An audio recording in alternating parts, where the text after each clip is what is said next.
Hang the banner back up.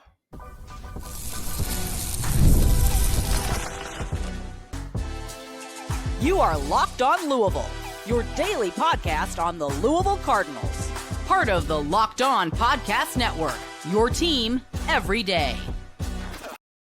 Card Nation, what's going on, everyone? Happy Monday. Welcome into another episode of the Locked On Louisville podcast. I'm your host, Dalton Pence. This is year number 6 of covering U of L, year number 4 of hosting this show, and I want to take the time to thank you all for making us your first listen of the day. Just a reminder, Locked On Louisville, free and available on all streaming services, including YouTube, 5 days a week, your team every day. On Friday, the punishments were announced for the University of Michigan football program, that whole sign stealing scandal, and was sort of a slap on the wrist. The Wolverines get to keep their national championship, and it kind of confirms that Louisville basketball needs to hang that banner back up. We'll tell you why here in just a moment. We'll discuss the defense potentially showing out in recent scrimmages to end fall camp, and then we will discuss the city of Louisville apparently having elite football recruits in the upcoming classes that the Louisville Cardinals are going to be prioritizing. So a lot of stuff on the show today, but first, today's episode is brought to you by Gametime. Download the Gametime app, create an account, use the code LOCKEDONCollege for $20 off of your first purchase. Terms apply. Okay, so the best time for Louisville basketball to hang the 2013 national championship banner back up was years ago. The second best time to do that is right now. Of course, we've been saying that over and over and over again for the past couple of years, right? Everyone in the Louisville fan base has been saying that, but we have been shown over the past half decade or so of how there's a clear double standard that the NCAA operates by, logic really not factored into the equation. Louisville cooperates and gets a ton of punishment. Other schools and institutions don't, and they get a slap on the wrist. More on that here in just a second. But we're having this segment because the NCAA announced the punishment that the University of Michigan football program was going to have to deal with after their sign stealing scandal with Connor Stallions and such. And looking up and down, a lot of it is basically financial, right? And, University of Michigan has a ton of alumni and booster money. Nothing wrong with that. You'd like to have that. It keeps you competitive. But dealing with financial ramifications, like Michigan's one of the schools that's going to be able to overcome the financial penalties, which at the moment is like a $50,000 base fine, 10% of the operating budget, which I think will come out to around like 10, 15 million potentially. And then they're going to lose postseason revenue this upcoming offseason and this upcoming season and next season as well, which could be tens of millions of dollars because of the Big Ten revenue share model. But you have the boosters to be able to overcome those punishments. The main thing is Michigan gets to keep their national championship because the NCAA basically came out and said that, it's not fair to punish those that weren't, responsible for those actions. And you know what? I agree. Bravo. That is the way to go moving forward. Don't punish those that weren't involved or responsible. Right. Even though Sharon Moore is still the head coach and he's still on staff. Anyway, he gets a 3-game suspension. I know that Michigan had self-imposed a 2-game suspension. It's upgraded to 3. There's a show cause for Connor Stallions. I think it's like 8 years, 10 years show cause for Jim Harbaugh. Overall, long story short, Michigan gets off the hook. Yes, they get penalized financially, but they get to keep their national championship, and there is not a postseason ban. There's no asterisk next to the national championship. It's okay. So the question now becomes, why does Louisville still not have their banner? And here's a couple things. I'm not arguing the morality side of this. What the Louisville Cardinals basketball program did with the whole Katina Powell situation, absolutely unacceptable and wrong. No one is trying to justify the contrary. Like, no one's trying to argue the contrary. Like, everyone knows that it is wrong.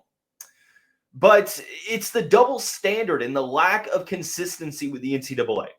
Like with Michigan State, Ohio State, and Baylor, with all the stuff going on there, NCAA said, well, it's more of a legal matter than athletic matter. Okay, that's fine, but why is Louisville's not in that same situation? Then you have North Carolina, the whole fake classes situation. Well, it's an academic matter, not an athletic matter.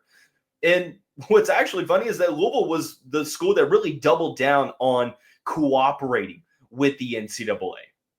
They self-imposed a postseason ban, which was still wild to this day, almost 10 years later. Absolutely terrible decision. They did other things. They just fully cooperated with the NCAA, and they got the hammer. Other schools get off with a slap on the wrist, and for whatever reason, the NCAA just decided to make an example out of the University of Louisville. And this was before the whole FBI thing with the wiretap and the Brian Bowen situation, which honestly, paying players is now legal, but back then it wasn't. We're before that, right? Louisville cooperates. There's a double standard in which the NCAA is operating with.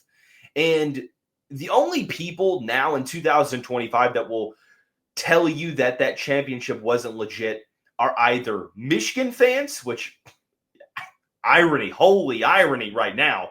There's no shot with that. Or Kentucky fans. And I mean, the bit is getting really old and tiresome to where when you hear it's like, okay, dude, congratulations. That joke got old in 2017. But I mean, in the name of a rivalry, who cares? Everyone else understands that the banner should be back up. There's this whole other argument to, well, it helped Louisville win games. How? How did going to these events help Luke Hancock hit 4 threes in the national championship game? Did it help Tim Henderson hit 2 threes in that game against Wichita State? Like, going down the line, no, it had no competitive advantage. Per Katina Powell's book, allegedly, the 3 recruits that were at those events, they all went elsewhere. So no competitive advantage gained there in terms of recruiting.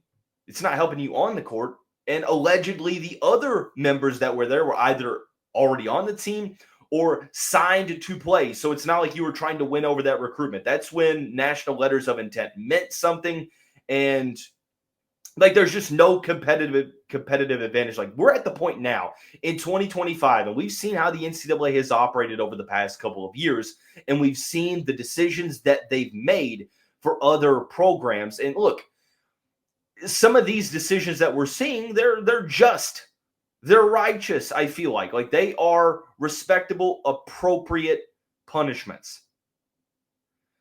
But it just highlights the national championship getting taken away from the University of Louisville. Like, at this point, do whatever needs to be done.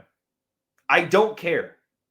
I don't know what, again, I don't know, like, logistically what you have to do to get that ball rolling. I would imagine that it's been a conversation before. But the NCAA is showing you how they're operating. There is no case that can be made as to why the University of Louisville 2013 National Championship banner should not be up right now, hanging up in the KFC Yum Center. You want to argue a morality situation? Well, morality, yeah, Louisville did not operate morally or ethically. Like that. That's not what that's not up for debate or discussion. Ohio State, Baylor, North Carolina, and Michigan State. You see the issue with the double standard, right? You see the double standard there in terms of how the NCAA responded. None of those were okay, by the way. I'm not trying to make light of any of those. Please understand that I'm not trying to say one is, I'm not trying to compare those. I'm trying to compare how the NCAA responded to them. There's no competitive advantage game that Louisville had. Michigan just, sign stealing. That is competitive advantage. And you get to keep the national championship, and it's financial punishment. You don't get a postseason ban. You don't get a national championship vacated or put an asterisk by. Louisville got both. It's time to restore that banner.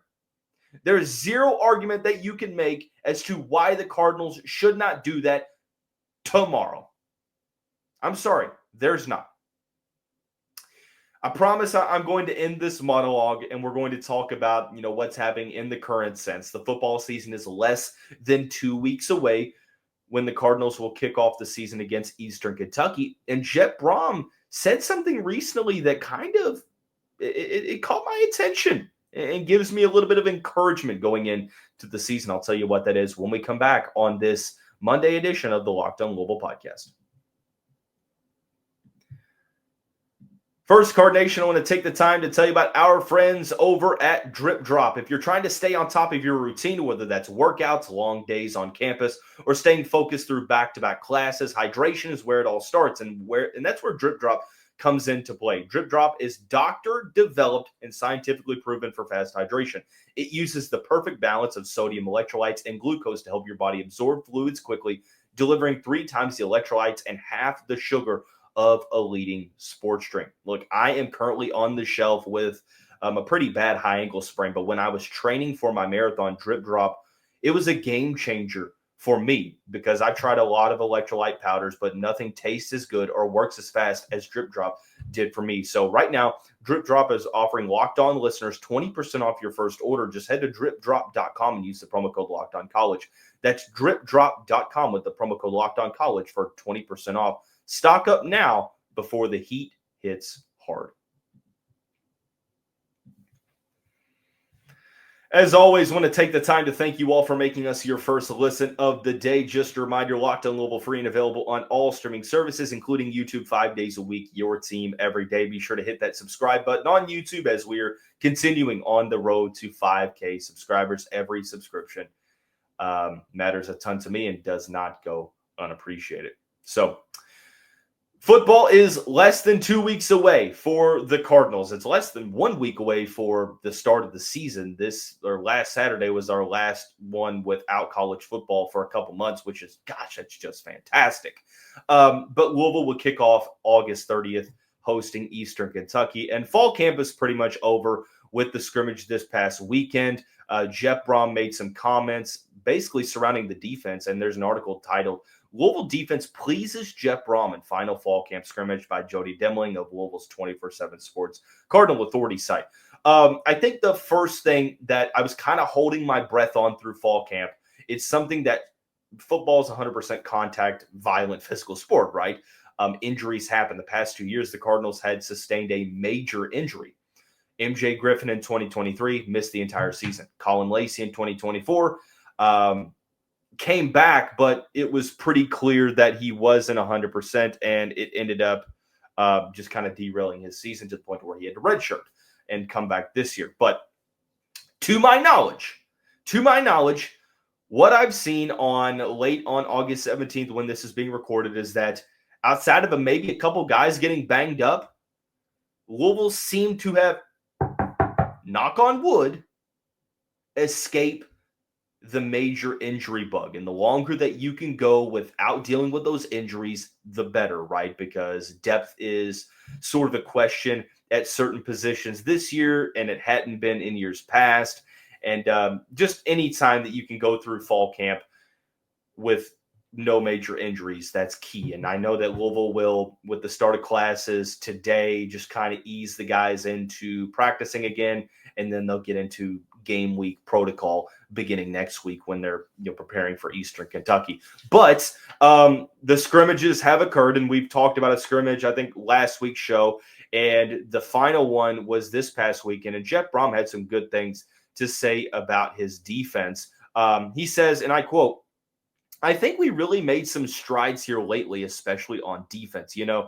The last 3 days of practice have been our best days on defense. So really building on that and making sure we're sharp on that side of the ball has been an emphasis. And I think that we've made strides, and I think people are understanding what we're doing, and we have to continue to push forward with this defense. Of course, that was the final day of fall camp, and Braun goes on to say this camp has been really ones-on-ones and twos-on-twos for the most part, and we've gone good on good. We wanted to challenge our guys to be sound and consistent and make plays. I think progress was made. Now we'll start to back off a little bit and concentrate on our opponent while continuing to mix that in and being smart with that. So not a ton of substance, but it does encourage me a little bit that this is the discussion surrounding the defense, because there are a good amount of concerns, right? Like, how will Ron English, how will he adjust based upon the disastrous times last year? Like, it wasn't all bad last year, but it prevented you from getting to that playoff. How does Louisville turn the page on the Ashton Gelati, Quincy Riley chapter? I mean, you're replacing not only those two, but multiple year starters and some, impact transfers that you had last year. And then number 3 is, well, who's going to step up in this room? And who of the incoming transfers is going to come in? Because this year you don't really have like the name recognition with the transfers. Like, it's a ton of non-power forward transfers that you're trusting your scouting and, just overall report on, that like the guys that you believe in a ton with either their physical traits or what they did at their previous stop or what can be done in the future. I know that we've talked about guys that have stepped up, right? Rodney Johnson in the secondary. Also, Jabari Mack has made some plays. JoJo Evans has made some plays. And then the defensive line, right? Clev Lubin, Adonijah Green, Micah Carter, Wesley Bailey, Justin Beatles, that by-committee pass rush that you're going to have. An interior, returning guys that just have to stay healthy. Renee Conga, Jordan Girard. But don't forget Denzel Lowry and Jerry Lawson transferring in from the FCS levels. Stanquan Clark is back. Could be one of the best linebackers in the country. You've got TJ Quinn, a mainstay at linebacker. TJ Capers, Caleb Perry, Antonio Watts. Like, there's so many talented guys on this defense. It's just a matter of, A, improving communication across the unit from, the coaching staff to, the playing field. And B, just having guys be in sync, understanding what is being required from you. Like, there were so many times where just blown assignments, missed coverages, you name it. The defense just kind of struggled. And I hope that this isn't just your normal coach speak. Like, yeah, defense impressed, but they talked the defense up a ton the last offseason. So I think the coaching staff, look, this coaching staff is really, really smart. They understand, and they have wherewithal. Like, they understand not just the football side of, but understanding like the narrative surrounding this program. So I think it's just a prove it year, and it's just nice to hear Jeff Brom talk about the defense in this way. Now, he did say something about the offense that kind of raised your eyebrows a little bit. He said offense has been up and down, but our playmakers normally show up. They've got to show up every game. They've got to do it in practice. We've got to get the other ones ready to go. We've got to figure out ways to protect the quarterback as much as we can. We've got to get the running game going, but I think, good learning experience throughout camp, and we know what things we need to work on to get better. The offense, the personnel. I think one thing is offensive line, there's a focal point. I think the starting group is going to be really solid, but after that, the depth is a little bit, I won't say like concerning, but some guys have to step up right in the 2 deep, especially in the first couple of weeks in games that you're supposed to win in blowout fashion. Maybe out, minus the James Madison game, but definitely Eastern Kentucky and Bowling Green State, the Falcons. But I don't really worry too much about Isaac Brown and Duke Watson. As long as the offensive line can create the gaps for them to run through, they're going to have a good season. And I trust Miller Moss. Chris Bell has been there. I trust Colin Lacey. And like I said, iron sharpens iron in the wide receiver 3 situation. And hopefully tight end, same way. Nate Koriski, Jaleel Skinner, Dylan Mesman, Jacob Stewart, who's going to step up and make those plays when it counts, when the season starts. So I don't really worry too much about the offense. The talk has been primarily good about the offense, but defense is kind of what you're wondering about the most. And I like that the defensive side was sort of pleasing Jeff Brom the most at the fall scrimmage and ending fall camp. So when we come back, we're going to stick on the football side of things, but we're going to talk about recruiting because it looks like in the upcoming classes, the city of Louisville is bound to have some pretty elite level prospects coming up through the high school ranks. We'll tell you who those players are, or some of those players, to those players particularly, when we come back on this Monday edition of the Locked On Louisville podcast. Card Nation, today's episode of the show is brought to you by Gametime. Have you ever decided at the last minute to head to a ball game with friends or family? Maybe it's game day. You suddenly realize you want to be in the stands. That's exactly where Gametime comes into play. It's the easiest way to grab last minute tickets without all the stress. Gametime makes buying tickets fast and simple. Prices on the app actually drop the closer you get to first pitch, and they've got incredible last minute deals, clear seat views, and a lowest price guarantee that takes the worry out of buying. And I got to witness all of that when I got tickets to the Guardians-Braves game up in Cleveland on Saturday. Wasn't really sold on going to the game until like 2 hours before. Saw the prices on the app. They were so much lower than everywhere else. I got to see the seats that I was interested in. And, of course, I read all about that Gametime lowest price guarantee. So if you're like me, and you kind of make decisions out of the blue, take the guesswork out of buying tickets with Gametime. Download the Gametime app, create an account, and use the code LOCKEDONCollege for $20 off your first purchase. Terms apply. Again, create an account and use the code LOCKEDONCOLLEGE for $20 off. Download the Gametime app today and redeem that code. Last minute tickets, lowest price guaranteed. Card Nation, 2 weeks, or actually less than 2 weeks before the Cardinals kick off the season on August 30th this week. It's going to be about, of course, preparing for that. We're going to discuss the schedule a little bit more. We'll rank the games. We'll give a little bit of a previews into the opponents, potentially some hot takes on the docket coming up, but all coming up on this week's show. So we're going to talk a little bit about football recruiting because this discussion was circulating a little bit at the end of last week. And it turns out that at the moment, the city of Louisville has a composite 5-star. I did not know that. Granted, he's going to be a rising sophomore. I'm talking about 6'4", 260-pound defensive lineman Kellan Hall from Christian Academy, a two-way guy. I think he played basketball as well.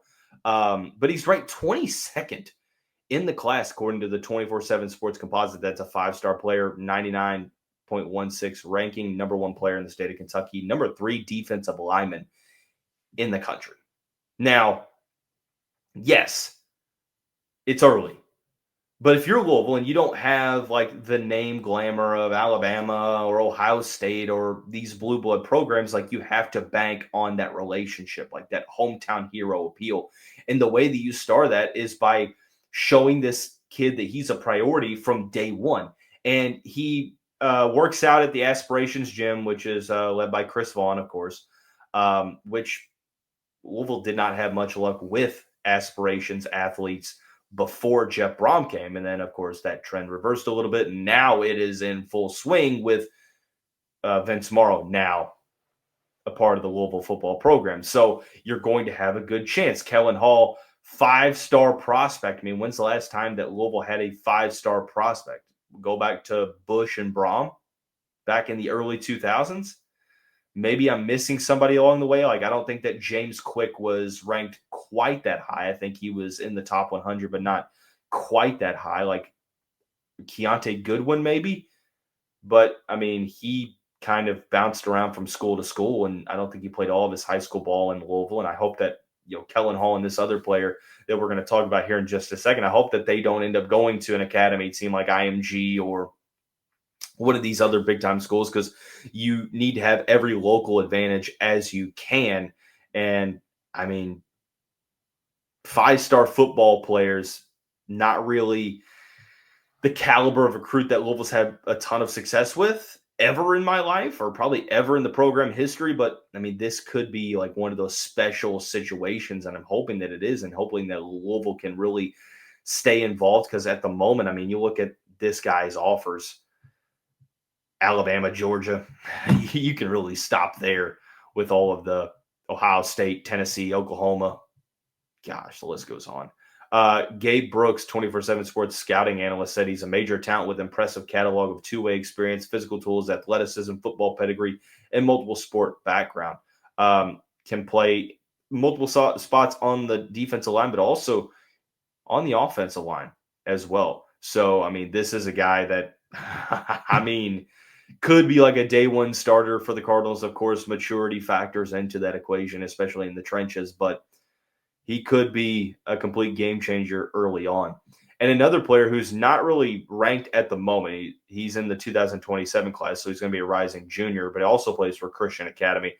5'10", 175-pound wide receiver Jahide Brown. Now, he's not currently ranked in 24/7 Sports rankings or the 24/7 Sports composite, but I promise you all, Card Nation, that's going to change, because the offer sheet is jumping off the page. He just picked up an Alabama offer, and anytime that Alabama is going to offer you, that tells you probably everything you need to know about where this guy is inevitably going to be ranked, which I would say somewhere squarely as a 4-star. I don't know exactly like numerically where he's going to be. Still early in the rankings process, and the same goes for Kellan Hall. Like, guys rise and guys fall at times in rankings, but it seems like Hall is going to stay in that range. And then with Jahide Brown, I mean, he's going to be a guy that rises up in the rankings too. Also has offers from Oklahoma, Oklahoma State, Vanderbilt, Wisconsin, of course, Kentucky, Louisville, Indiana. Both play at Christian Academy. Now, they aren't the only players that Louisville will keep an eye on in the 2027 and 28 classes. Atherton has some defensive talent that's going to be looked at by multiple Power 4 programs. Yes, Atherton. And then some other schools as well. So this is why local recruiting is so important. And I know that there are people that will make that argument, well, 4 stars in Florida, probably better than 4 stars in Kentucky. I mean, yeah, for the most part, sure. I'm not disagreeing with that. But if you can get this trend completely changed to where top talent goes to Louisville, because, I mean, it hadn't been that way for a while. And over the past couple of years, that pendulum has been swinging. And now you can kind of tell, it's like, okay, this is why being good matters, because who did these kids grow up watching? Lamar Jackson. Watching what he did on the field. I don't know about Teddy Bridgewater. Maybe? Probably not. I doubt Teddy Bridgewater. I mean, they would have been like 5 years old at that point. But Lamar, probably their early football memories of Louisville football include Lamar Jackson, and now growing up with how good Louisville's becoming now, it's awesome to see. So Kellan Hall, Jahide Brown, going to be 2 players that we will talk about more and more as we get closer and closer. I know 2027, 2028, a long ways away, or so it seems, but time goes by very, very quickly. So, but that is going to wrap up this Monday edition of the show. Everyone have a great day. We'll see you right back here tomorrow. Go Cards.